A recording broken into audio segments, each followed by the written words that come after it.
जय माता दी दोस्तों, हर हर महादेव। आप सब कैसे हैं? आशा करती हूँ कि आप सब मजे में होंगे। दोस्तों, घर में गरीबी लेकर आती है यह 5 चीजें, तो तुरंत आप हटा दें और सावधान हो जाएं। क्या आपके घर में भी धन नहीं टिकता है? ऐसा लगता है कि घर से गरीबी जाने का नाम नहीं ले रही है। तमाम कोशिश के बाद भी घर की आर्थिक समस्याओं से घिरा हुआ है। तो ऐसे में बता दें कि वास्तु शास्त्र में इसके 5 सबसे बड़े कारण बताए गए हैं। दरअसल कई बार व्यक्ति की गलतियों के कारण घर में वास्तु दोष पैदा हो जाते हैं, जिसमें धन की हानि होने लगती है। तो आज हम आपको बताएंगे कौन से वह कारण हैं जिससे घर में दरिद्रता आ जाती है। तो दोस्तों, अगर आप भी पैसों की तंगी से परेशान हैं तो हमारे वीडियो में अंत तक जरूर बने रहें। दोस्तों, आप सभी का हमारे YouTube चैनल में स्वागत है।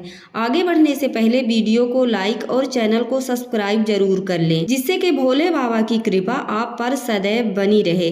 तो चलिए दोस्तों, वीडियो में आगे बढ़ते हैं और उन कारण के बारे में जान लेते हैं। दोस्तों, सबसे पहला कारण है घर का मुख्य द्वार दक्षिण दिशा की तरफ होना।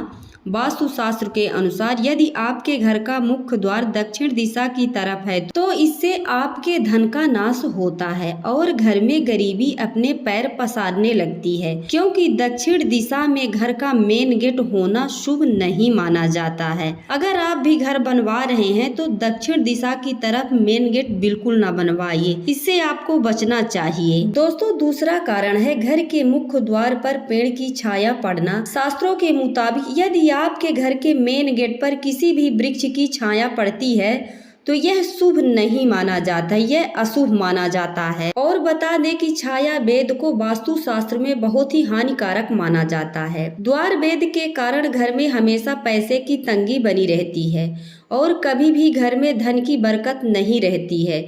इसीलिए कहते हैं कि घर के सामने कोई पेड़ पौधा बिल्कुल ना लगाएं। इतना ही नहीं, यदि घर के सामने कोई खंभा है तो ये भी वेद निर्माण करता है, इससे भी धन की हानि होती है।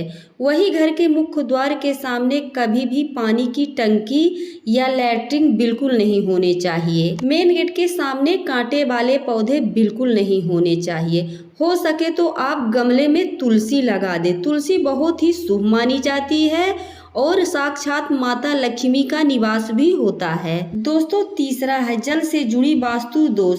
वास्तु शास्त्र के मुताबिक नल से लगातार टपकना पानी भी घर में दरिद्रता लेकर आता है, क्योंकि जितना बेवजह नल से पानी टपकता है उतना ही बिना वजह आपके धन का नाश भी होता है। ऐसे में यदि आपके घर में कोई नल खराब है तो आप तुरंत ही ठीक करवा लें। यदि आपके नल से पानी टपक रहा है तो फिजूल खर्च बढ़ते रहेंगे।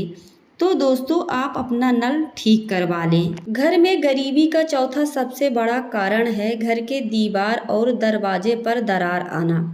शास्त्रों के अनुसार घर की दीवारों पर दरार या छेद होना घर में नकारात्मकता ऊर्जा का संचार करता है, जिससे आपके घर में धन का आगमन नहीं होता है। वही घर के मेन गेट को खोलते या बंद करते समय आवाज नहीं आनी चाहिए, इससे आपके घर में धन नहीं टिकेगा, धन का नाश होगा। यदि दरवाजा खोलते या बंद करते समय आवाज बिल्कुल न आए, अगर आ रहा है तो आप मिस्त्री बुलवाकर उसे ठीक करवा लें। और एक बात और, मेन गेट का दरवाजा एक पल्ले का बिल्कुल नहीं लगवाना चाहिए, 2 पल्ले का दरवाजा। कोशिश करें कि हर जगह अगर 2 पल्ले का दरवाजा आप नहीं लगवा रहे हैं तो मेन गेट में 2 पल्ले वाला ही दरवाजा लगवाएं। यह शुभ माना जाता है और माता लक्ष्मी का आगमन होता है। 5वां कारण है घर की दहलीज से जुड़ी। जिस घर में मुख्य द्वार पर दहलीज नहीं होते हैं तो ऐसे में माता लक्ष्मी उस घर में निवास बिल्कुल नहीं करती हैं। दहलीज के बिना घर का मुख्य द्वार अधूरा होता है। ऐसे घर में रहने वाले व्यक्ति कभी भी तरक्की नहीं कर पाते हैं और परिवार में हमेशा आर्थिक स्थिति बनी रहती है और लड़ाई झगड़े कलह कलेश बने रहते हैं। तो मुख्य द्वार के सामने आप जरूर थोड़ी थोड़ी डेली जरूर बनवाएं। दोस्तों, हमारी जानकारी आप सबको कैसी लगी? यदि अच्छी लगती है तो कमेंट में जरूर बताइएगा। एक नई जानकारी के साथ फिर मिलूंगी। हर हर महादेव।